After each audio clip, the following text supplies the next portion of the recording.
we know probably quite well, and they are row-oriented one. We will see why this database can help us in specific cases where we want to scale more. We'll dive into the details. We'll see some supported operations with the currently existing open source column-oriented databases. We'll see also what you can use. We'll try to use this information also from PHP, and at the end we will take a look and explain, is the column-oriented database for me, is the technology that I'm seeing now what I need exactly this specific moment for my website with one user, or it's something that I can put for the future. And at the end you have time for questions. So let's see what is the difference, or how a column-oriented databases look like. So if you, the traditional relational databases can be presented quite nicely with an Excel sheet. So what you have is, for every information, you have one row here, and you have unique keys usually.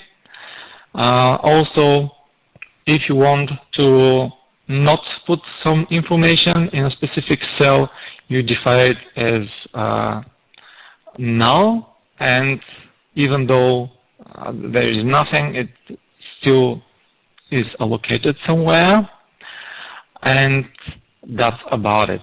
So if you want, here is a table which presents you the translations of 1, 2, 3 in different languages, in Bulgarian and German.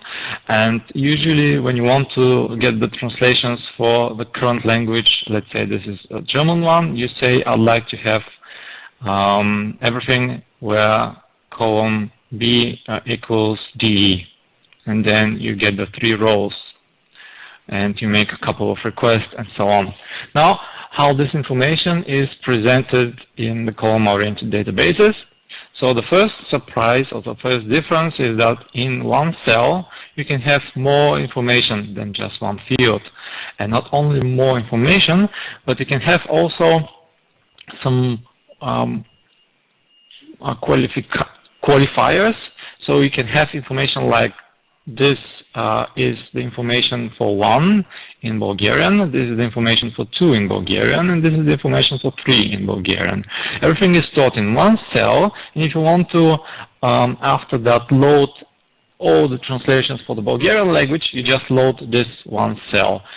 Very effective from technical point of view, and also if you don't search over these fields, you can store them quite effectively by compressing them or using other techniques. We'll take a look at this later. What additionally you can see is that you are not forced to put even null for columns that are not existent. There will be no memory allocated. And this is just the iceberg of the differences. And let's see a bit more what we have. So a table, in order to understand the column-oriented databases, you need to understand what a table is. So column-oriented databases started, at least in the open source world, from a paper published by Google about a big table database that they were developing in-house. And this one was trying to create a database that is scalable endlessly. So you can just add a new machine, and then the information that you have in one machine can be spread across 2 machines, and after that, if you add a third machine, can be spread across third machine, and so on. At the time when Google was developing it, there was all the relational databases were not scalable easily in that way, or at least not from the database layer, but you need to go to the application layer. Now back to the table. In a column-oriented database, table looks, if you're a PHP programmer, looks more like a associative array. So this is one table here. We have the rows or the ID keys, We have the different columns with information. There can be one level here, more, or like here, directly given the information. And column C can be present here, but not present here. So what does it mean if we take a look at this table? It means that first, the information is stored sparsely. If something is not needed, it's not stored. So if we don't need column C, we don't put here column C equals null, we just don't have it. It's a multi-dimensional, as you can see. If you compare it with associative array, it's distributed. That's something very important. So all the keys here are sorted in alphabetical order. And after that, this information is distributed using algorithms across the machines that you have. So if you have a good sorting mechanism, like you're sorting and your key contains information about the users, then there is a high chance that all information about a specific user goes to one machine, and all information about another user goes to another machine. So it's relatively easy to retrieve the information. It makes it also, because the table is something very simplified, it makes it quite easy to distribute across different machines using distributed hash algorithms. So nothing more than just distributing an array across machines. It's persisted.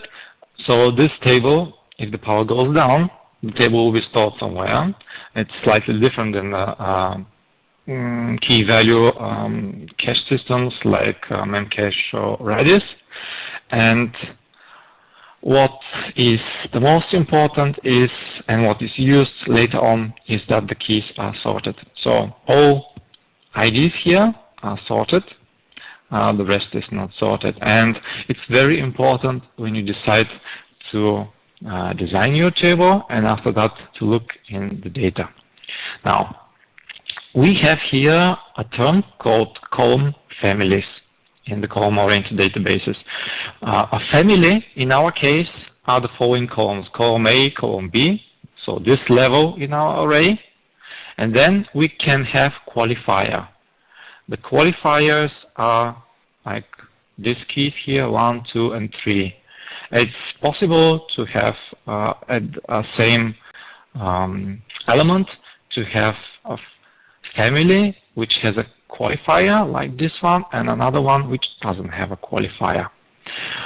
When I said that it's multidimensional, let's specify how many dimensions a table can have. There are 3 dimensions plus 1, as it's written here. So you have the row dimension here, you have the family dimension here, and then you have a qualifier dimension. There is one more dimension, this is time. So all these column-oriented databases, they keep information also about the changes. If you had the row, this one, for example, to be BG, and after that at some point you change it to Bulgarian, then you can retrieve all the old information just specifying the time. And that makes our hash with our associative array with history quite usable for specific situations. Now, why we need a column-oriented database? Why we need to go into new terms, to think about slightly in a different way and not go with our traditional relational databases? Because the systems evolve, the number of users that are using our websites evolve, and something changes. Now let's see a typical example for social website. And let's say 2001, there was one server, PHP and MySQL, one PHP web server, and MySQL running on the same machine, 200 users. We know that nowadays the social websites get ridiculously famous, and that spread like a virus. So after that, on the next year, there are 2 machines. We have two PHPs because they're patches and the PHP is scalable and easy to spread. Just add the new machine. But one database because it's not so easy to scale a relational database and the number of users increases. And so on, the story goes. You can have 4 machines, 1 MySQL, and the number of users that you have increase exponentially, and at some point the database becomes the bottleneck. So you have so many requests that are very well handled from the PHP, but they all go, if there is no cache or if the cache is not effective, to the database, and then the database starts to have difficulties. So that's a problem that probably most of the social websites that are developing from the bottom to the top experienced. And this problem was solved in different ways. One of the ways is, first you add a new, more powerful machine for the database, like a IBM i5 server with a huge database. Of course, it costs a lot more than 2 commodity machines, but at the end the performance is not 2 times, it's maximum 1.5 times. So it's a problem. Of course, if you have the money, you can continue like that, but most of the websites in the beginning, they were not getting too much money.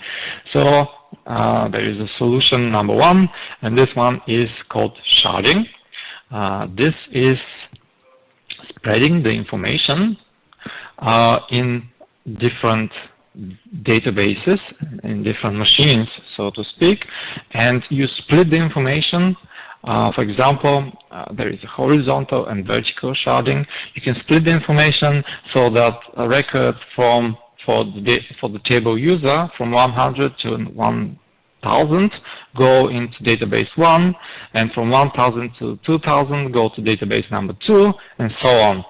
So you can split one table. You can also move different tables to different machines. So if you have a table which is not so big but very heavily requested, then you can move it to a machine dedicated database server, and you can continue using commodity software. You can still pay your bills. Maybe the electricity bill will increase a bit, but that's another story. Now, with this solution comes a new problem. The databases, or the relational databases, they don't support sharding on the server side, or at least most of them don't support it as we expected. And then how to make the sharding? Well, the sharding needs to be implemented in the PHP code itself. So all the logic needs to go to the application layer, which is not really the place for such a logic. The database layer should be the place. And let's say we succeeded with making the sharding. We have some difficulties. Resizing of the shards. So if one shard becomes very big, we need to add a new machine, and then we need manually to change the rules and to move the data to another machine. So this can take quite some time, and the database administrators probably hate this problem. After that, even if you make the sharding more automated, you have the problem of sorting and merging. So if you want to get data from different databases, and if you want to sort it and merge it, and just give the last 20 results, or the first 20 results, then it can take quite some CPU on one of the machines.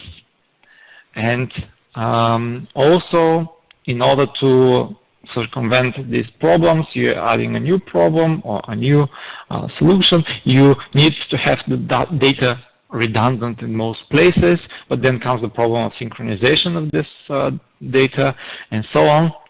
And if you want to make joins between the different shards, or if you want to make the traditional joining between table 1 and table 2, then you're in a big trouble. So at some point you reach the limits of the traditional relational databases. Now, let me show you an example with our favorite social website. A typical situation: every user has friends. Not all of the friends are located in one shard. Every user has activity, which can be adding a command, so on. and every user has some information about himself. We want to do the following. We want to get the last 20 activities from my friends. If I had 20 users or even 20K users, not really a problem. But if I have 2 million users, and if I have the sharding and so on, it becomes problematic. Why? Because I first need to get the list of the users, easy peasy, and I need to get information about them, again, easy. I need, after that, to go to all the shards where my users are to get the last 20 activities for every user, because I don't know if this user was the one that made the last 20 activities or another one. I need to merge them somewhere in PHP. I need to sort them in the PHP in order to show only these 20 results. And at the end, what it happens is that a process that needs to do this in the PHP takes quite some memory and consumes quite some time. And suddenly your website is slow, and of course your users go to another social website. Now, how this can be solved with column-oriented databases, what we see here is a very simplified situation, is we can have a database which has a specific key, the timestamp and the user ID, but in a reverse order.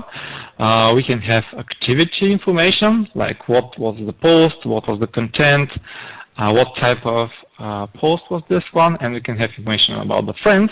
And then in a column-oriented database, we can do just the following, and we are guaranteed that we'll get the results relatively fast without additional CPU usage and memory usage. Now, as I said, this is a very simplified case, and all the details will come in the next slides. This is just a hint what is the solution. Now, let's go to the details.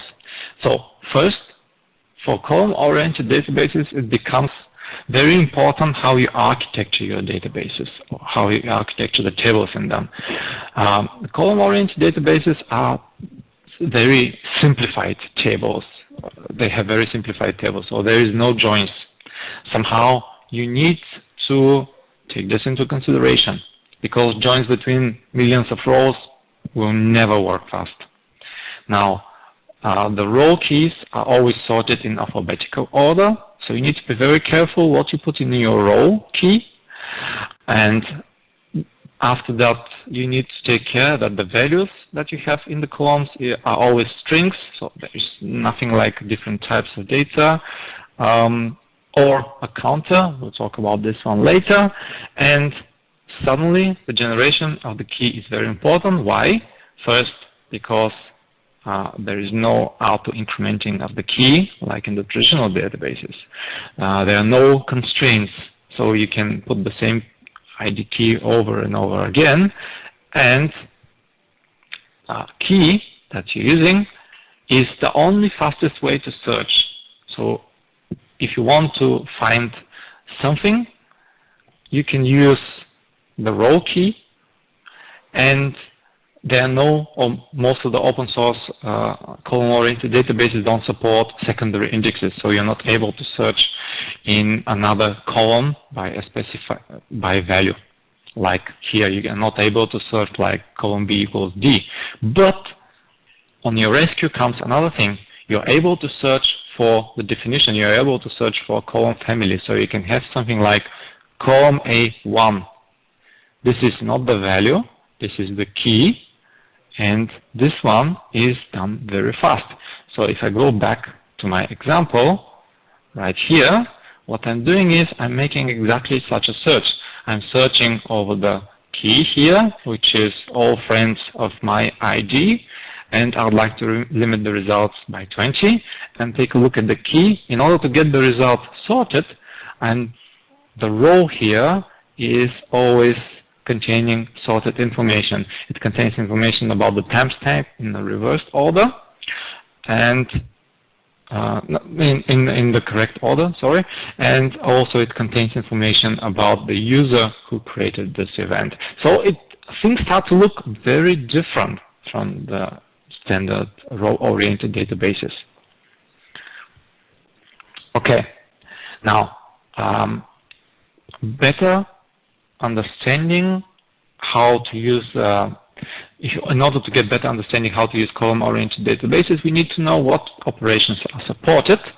And here is a very crash course in what is supported. You can create tables. So what you can do is, the way you create a table, you describe the different columns. And here we put only the families. If you have qualifier, you can later on add it and no need to specify it. For every column, you can specify how many versions you would like to keep. You can specify if you want to keep them in the memory, and a column can be a counter.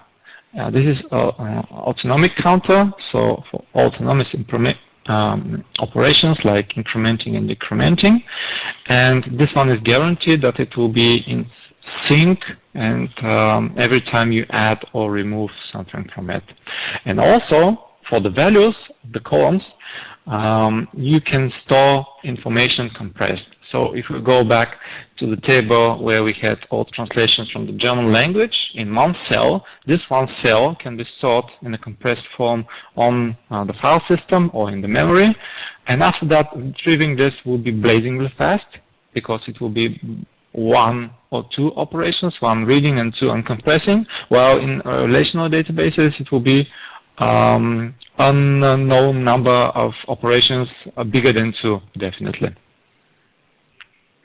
Now, once we create the table, here is how we add information to the table. So this is a simplified syntax, and it's matching the one that PHP is using. So what you do is you specify what is the key. After that, you specify what is the column, family, and qualifier, and then the value. It's a bit different than what you have in the other relational databases. So if you want to put all the values for a specific role, you have to make these operations 1, 2, 3, 4, 5 times. Now, if you want later on to get the information about a specific row key, like here, you can use a get operation by specifying the table, the get, and then you can specify, but that's optional, which columns do you want to get, and also which versions of the columns. So you want something old or you want some new information. There is no update. So if you want to update something, since you are allowed to delete the column and not the complete row, you can say, I'd like to delete this one, or directly put a new value here. So if you have this specific line, if you want to update the table with a row 1 and column A2, you just need to put the new value here, and then it will be stored in the correct place. If you want to delete, of course, you can delete only a family key, or you can delete the complete line, the complete row, by specifying the row key. And the most interesting is when you make the search, you can specify in which table you want to search. We're limited to only one table at the moment for most of the databases, column-oriented databases. You specify which columns you'd like to have. So, for example, I'd like to have column B1. You can specify the family, or you can specify family and qualifier, like here. And you can specify what should be the start row and the stop row. Since all the keys, all the row keys are sorted, it will start looking for row key starting with the string that you gave here, and it will stop at the string that you gave here as a stop row. And the search will be alphabetical search. So it's also very important, if you put integers there, how you store them. If your integer will be 12 digits, you have to be careful always to put zeros in the beginning if you're putting only 1, for example. And here is an example how we are looking for a row starting with RO and ending with ROW3. And then we'll get all the column information, all the cells that are containing these row keys. So this was for the operations that are supported. There are also millions of other things that can help you, but for this crash course, this is enough. Now, it will be uninteresting if you're not able to really test. So what we have is we have the Bigtable Google proprietary database, but we also have open source database engines. And what we have is HBase, maybe the most popular one. This one is using Hadoop. For those of you that know it, it's a distributed, not file system, but distributed storage. And HBase is storing in the data in Hadoop, and after that the Hadoop is trying to replicate the data, put all the failover and other logic. HBase is written in Java, so it's said to be slightly slow, but it has a big advantage. It has a large community base, a lot of people are contributing to it, so it's evolving fast. And since when you have a lot of servers, there needs to be something that really organizes them, unless the algorithm is so smart that everything is organized in the algorithm. And HBase is using a zookeeper software, which is trying to synchronize between the different machines, see which one is down and which one is up, and so on. Nice stuff. HBase is, as far as I last read from Facebook, used for their messaging system. It's said to be able to handle terabytes of data, and it's said to be able to scale as much as your imagination goes. The same applies also for Hypertable. So it also uses Hadoop to store the data. It can use other distributed storage file systems or backends. It's written in C. So the only one benchmark that I saw from Hypertable, the company, they said that it's faster. I believe it. But it has disadvantage. It has a small community base. And it has its own manager for the zoo, which is not probably so well developed as the Zookeeper. And it's up to you which of the two you can choose. Recently in Wiki I saw that there are also two more engines, column-oriented database engines.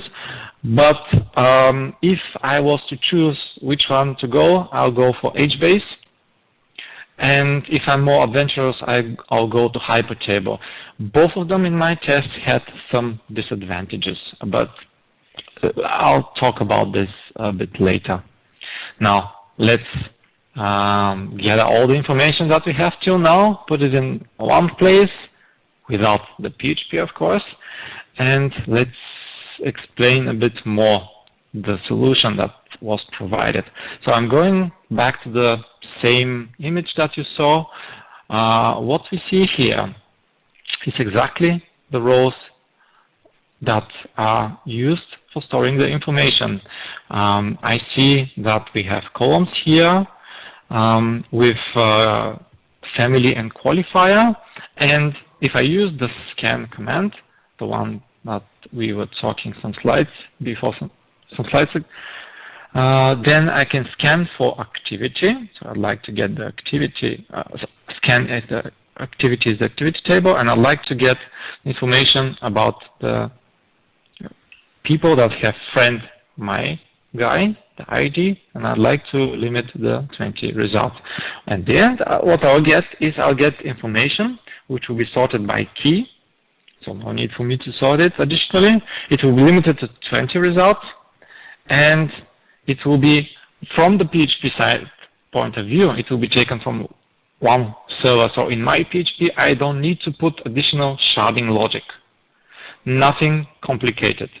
And since we have no joins here, what I'll additionally need to do is I'll need to get information about my friends and then merge it in PHP, but getting information about my friends will require only request to one table, and at the end it will be relatively fast. Now, how this can be used from PHP? Well, to be honest, it's relatively easy. So you can have, first, if you want to use any of the two HBase or Hypertable column-oriented databases, what you need to have is, or at the moment, if you want to communicate with them, you have to use the Thrift interface, which is slightly slow, and some of them also provide a REST interface, which is even more slower to communicate. But we'll abstract ourselves from this point for this session. We can dig deeper in another session if there is interest. And let's imagine that you have your active record. So this is our activity table, which is object-oriented presentation of what is stored in the column-oriented database activity. And if I want to add information, it will be no more than just setting a row like here, something that I need to specify for and need to think before I even create the table what the row will contain. After that, I need to specify the different values. I can specify them like that. So if I want to have a family and qualifier, I can use this syntax and put the value. And then I have to save. There is a typo here, as you can see. And this is about adding information. Nothing more difficult from a programming perspective, and no need to really understand where your data is stored and suddenly your programming to be completely dependent from the architecture that you have, from the location of the servers and so on. Now, if adding a data is simple, then let's see how difficult it will be looking for specific data. It's no more difficult than just calling this one of the operators that we have. So calling a scan, and after that, instead of specifying a stop row, a start row or stop row, we just specify the columns that we'd like to have and the limit of the numbers. And when we get the results, we can iterate over the results and show what we're interested in. So if you were expecting at this point to see something tremendous like 10 screens of source code, probably you're falling a surprise. But that's good, because if you have a simpler solution, they are more easy to understand, not only from you, but from all the colleagues that are coming fresh from the university or fresh from school to work for your company. And also, you don't, as a PHP programmer or as a programmer as a whole, you don't need to care where the data is sharded, where it's stored, and so on. Your system, the application system, needs just to be able to store the data, update it, delete whatever is needed, and look for it. That's it. The database guys that are developing HBase and Hadoop, they need to take care from their side for the optimization, for implementing all failover algorithms, for the redundancy, scalability, and so on. Now, this table or this abstract class can look like this one. So it can implement array access, and what our work will be is to implement the actual scanning according to the specified column-oriented database. So if we have HBase, here we need to put how HBase is making the scan operation, and here we need to, in the save, we need to put how the save is done. And this is one piece of very coherent code doing one thing, and later on, if there are problems with saving or retrieving information from HBase, you can just go directly here and fix it, and not go over 20 files, PHP files dealing with sharding, and still be not able to figure out where's the problem, because the sharding logic changed and you were not informed at some point. Now, advantages. The PHP code is much simpler. Resizing is done automatically. So you don't need to care if the resizing is fixed or changed, to change also your configuration files and say users from 1 to 100 should go to this shard, but the other one to go to another shard, and so on. Failover. Now, with the sharding, you need to think about the failover from the database perspective. So you need probably to have one master MySQL database, for example, and another slave MySQL database. So if one of them fails for reading, the other one should be still accessible, and so on things. And this, of course, will change the IP address or the way you access it. If your database administrator doesn't want to put these machines to be resolvable with one IP or one address behind a load balancer, then you need to program this in your PHP, and the hell starts to get hot. So other things that can be done here are sorting and merging in specific cases. If your table is well designed, can also be fast and can work quite nicely.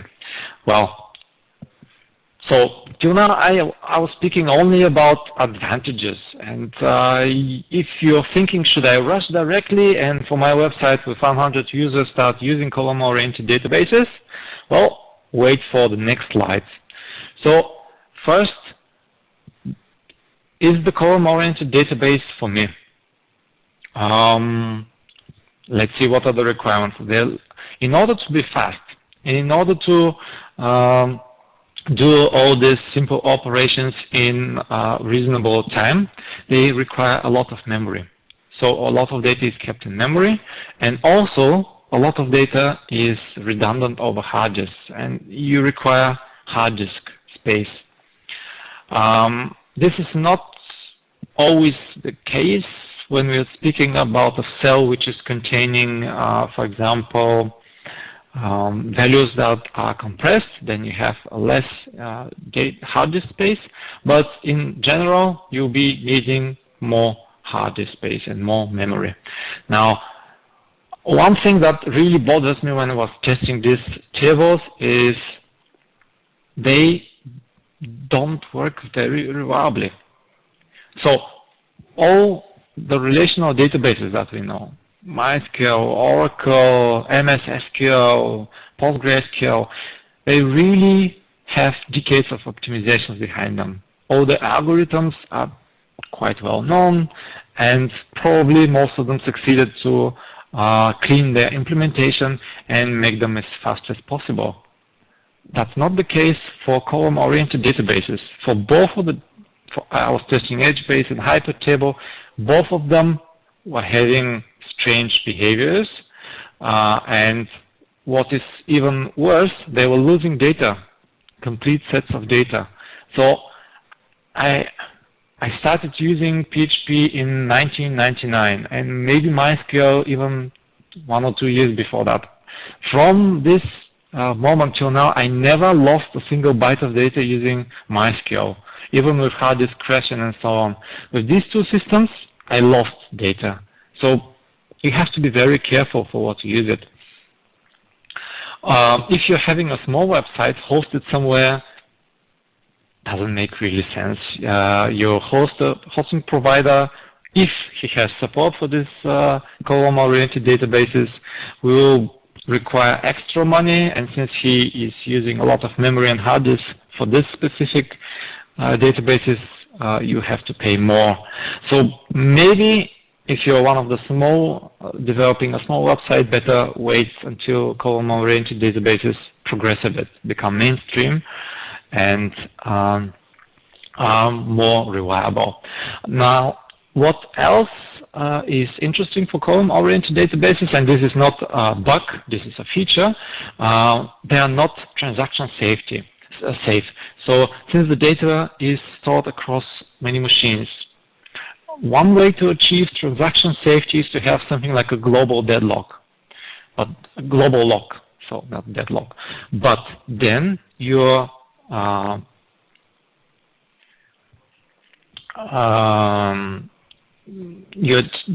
the data will be retrieve very slowly, absolutely slowly. And if this is the case, then you lose all the advantages from a column-oriented database compared to relational databases. So there is no transaction safety in order to be fast, and there is no real consistency. There is partially or eventual consistency. For those of you that are using Facebook, at some point it was really interesting. They were using another column-oriented database, and every time when you click on a link, you're expecting to see the same activities, but they were not the same. They were completely different. Why is that? Well, because every time you were going to another server, or the data was retrieved from another server, and at the end, you and these servers were not consistent, and you're getting information from here, from there, and it's really strange. So also, the systems will work perfectly for you if the final result is relatively small, like in my case, 20, just 20 rows of data. If you have big sets of data that should be returned, it will be not so efficient, because big sets of data may require more physical machines to be searched. And also, if you have the big set of data,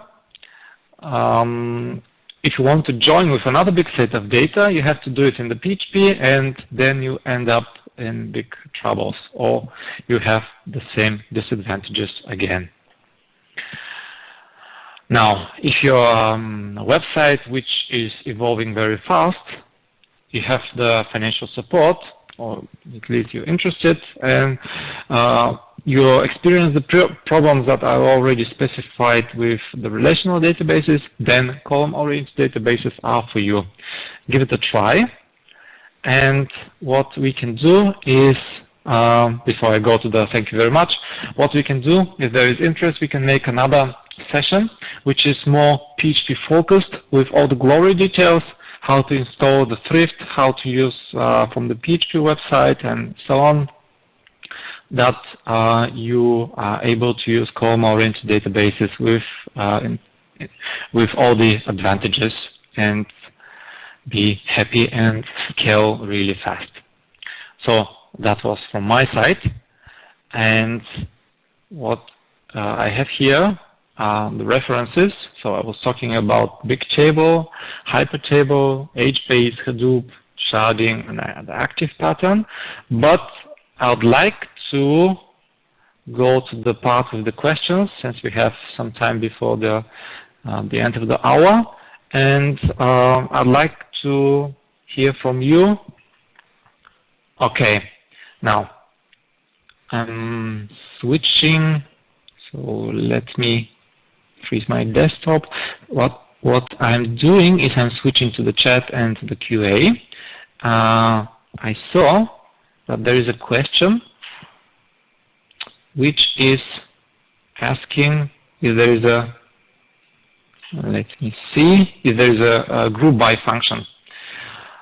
At the time that I was testing these databases, there wasn't something like a group by function, but, and the question is from Oliver Konejung.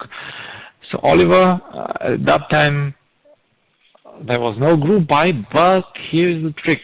You can use the row key. The way you specify it will allow you to have a grouping by something. And of course, you cannot change your key or the row key every day. So before even creating the database, you have to think about the places where you can potentially use group by, how important is group by for you, and after that, decide if you need the group by, if you make it from the PHP, or if you make it from the column-oriented databases, then please put it in the key. Another question from Oliver. He's asking, is scaling with database like MongoDB as easy as just add a new server to get more performance? So as long as you're using the zookeeper or system, which make it relatively easy to manage all these unreliable servers, it's easy.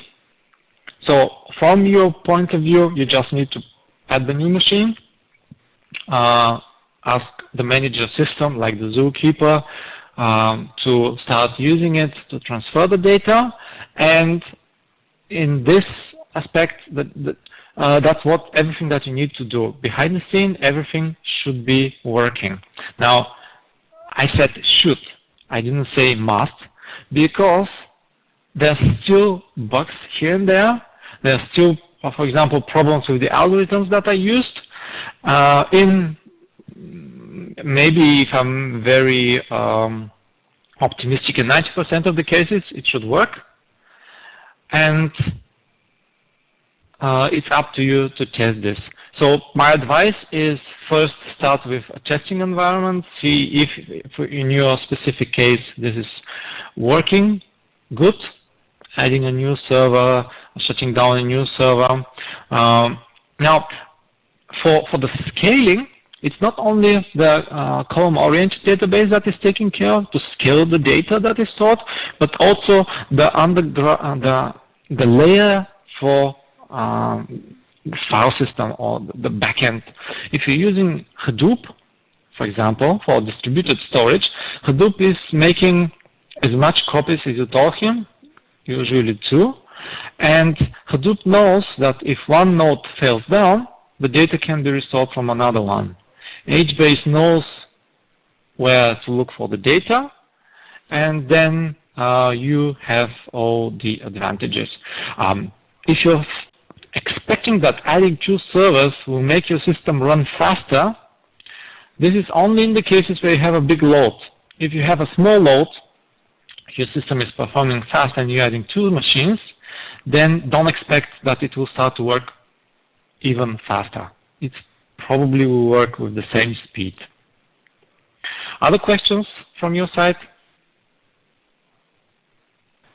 If you are unsure about the column-oriented databases, and if you didn't understand something, then take a look at the at Hadoop, Hypertable, or HBase, and play a bit.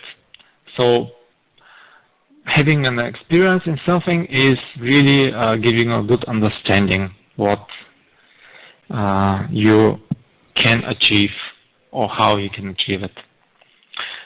Thank you very much for your attention and for your time, and bye from my side. Bye-bye.